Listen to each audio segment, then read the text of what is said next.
مساء الخير، ازيكم؟ عاملين ايه؟ انا ميادة ودي قناتي. هنعمل مع بعض النهاردة برجر المطاعم، بس هنعمله بقى بطريقة رهيبة جدا واحلى من المطاعم بكتير. وهنعمل مع بعض صوص البيك تيستي، وهنعمل كمان صوص الشيدر.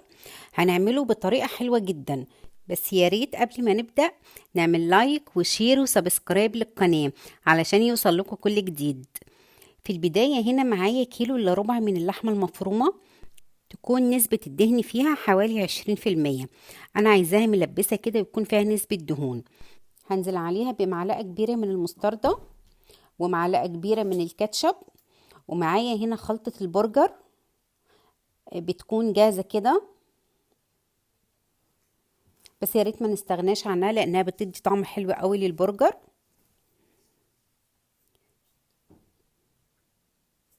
معايا هنا نص معلقة صغيرة من الفلفل الأسود، ومعلقة كبيرة من البقسماط، ومعلقة صغيرة من البيكنج باودر.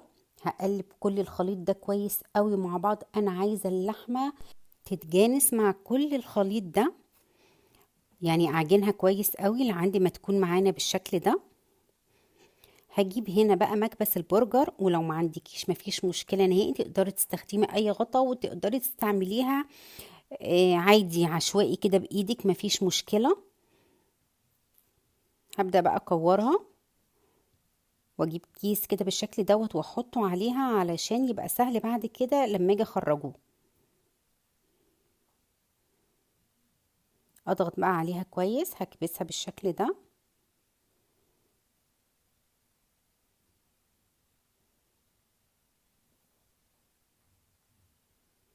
تقدري على فكرة تعملي الحجم اللي انت عايزاه، مفيش مشكلة. عايزة تعمليه كبير، عايزة تعمليه صغير، دي حاجة ترجع لك انتي. بس انا الحجم ده كان مناسب قوي بالنسبة لي. يعني انا الخليط ده كان كيلو الا ربع، قسمته على 5 قطع. تقدري ممكن تعمليه على 6 على 7، يكون حجم قطعة البرجر صغيرة شوية. فبراحتك بقى، دي حاجة ترجع لك انتي. تمام. هخلص بقى باقي الكمية كلها وارجع لكم. هنا كده خلاص كنت خلصت الكمية كلها. في الوقت ده هدخله التلاجة شوية، انا عايزاه يقعد في التلاجة حوالي نص ساعة كده، علشان لما اجي اعمله يكون متماسك كويس وما يفكش مني. هو عموما كده كده مش هيفك، لان الخلطة اللي احنا حطيناها دي كلها تخليه متماسك يعني. هعمل بقى في الوقت ده كده البصل المكرمل اللي انا هحطه في السندوتشات. جبت هنا بصلاتين قطعتهم جوانح بالشكل ده. معايا هنا بقى صينية، نزلت عليها بمعلقتين من الزيت، وهبدأ اشوح بقى البصل ده كويس قوي. بصوا بقى اللي حصل في الصينية تحت ده، هو ده اللي انا عايزاه بالظبط. هو ده اللي هيديني اللون المظبوط قوي للبصل. تمام، ما تقلقيش يعني، ما تتضايقيش لما تلاقيه من تحت كده. هنزل بقى هنا بربع كوباية من المية واقلب كويس قوي. هتبدأ تطلع معايا اللون اللي تحت ده، مفيش مشكلة طبعا، هو اللون ده المطلوب. نزلت هنا بمعلقة كبيرة من الصويا صوص ومعلقة صغيرة من الخل. هقلبهم كويس قوي كده مع بعض، وهغطي على الخليط ده بقى. انا عايزة البصل يدبل شوية ويشرب بقى الصويا صوص والخل اللي محطوط ده. هنا كده بقى شكله بالشكل ده معايا. تعالوا بقى نعمل هنا في الوقت ده صوص البيك تيستي. معايا نص كوباية من المايونيز، معايا معلقة كبيرة من الكاتشب، ومعلقة كبيرة من المستردة. معايا هنا بقى توم باودر، بصل باودر، وبابريكا. كل حاجة من دول معلقة صغيرة. معلقة كبيرة من البصل مفرومة. معايا معلقتين كبار من الخيار المخلل، ومعايا معلقة صغيرة من الخل، ونص معلقة صغيرة من الملح. حاول ان انا مكترش ملح علشان الخيار المخلل. هقلب بقى كل ده كده مع بعض، كده بقى الصوص جاهز معايا. تعالوا بقى نعمل صوص الجبنة الشيدر. معايا كوباية من اللبن ومعلقة صغيرة من النشا، بس ما تبقاش مليانة قوي المعلقة بتاعت النشا. هقلبهم كويس كده.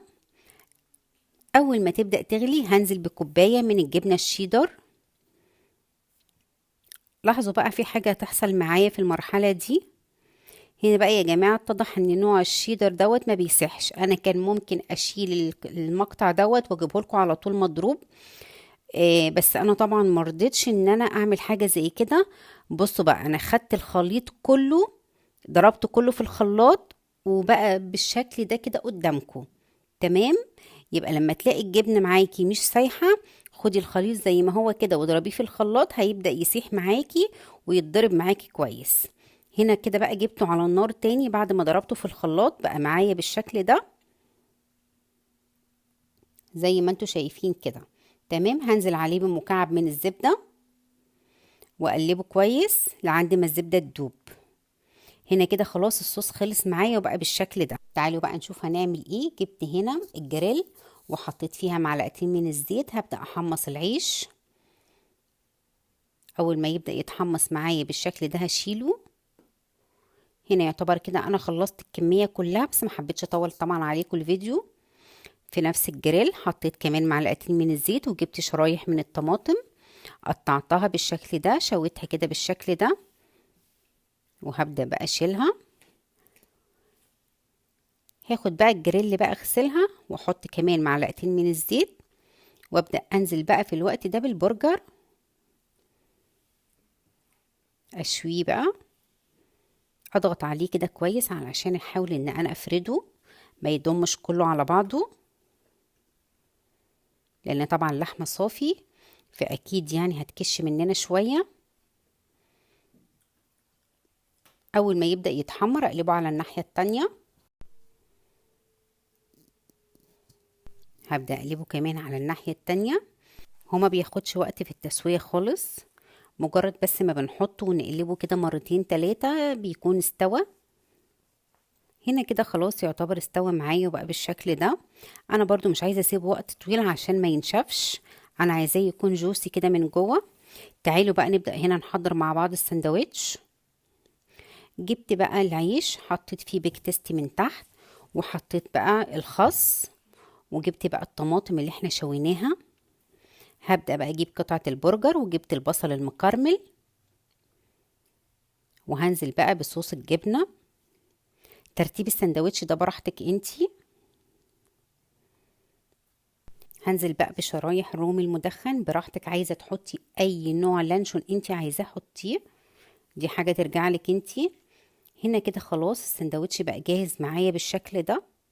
مش قادرة اقول لكم بقى تحفة ونضيف بقى، وحاجة عاملينها في البيت ومضمونة، وهتعجب الولاد جدا. طعمه حلو بشكل رهيب يا جماعة والله، ولحمة صافية نظيفة، يعني افضل كتير قوي من اكل بره، والاكل كمان المصنع اللي هو البرجر المصنع اللي احنا بنشتريه ده. بصوا عامل ازاي بقى، جوسي بقى وطري وحلو جدا. وكمية الصوصات بقى اللي احنا حطيناها تحفة، وعاملينها في البيت ومضمونة. يا ريت بقى لو عجبتكم وصفة النهاردة ما تنسوش تعملوا لايك وشير وسبسكرايب للقناة، وما تنسوش تشتركوا في صفحتي على الفيسبوك باسم ميادة كيتشن، واستنوني في فيديو جديد ووصفة جديدة ان شاء الله.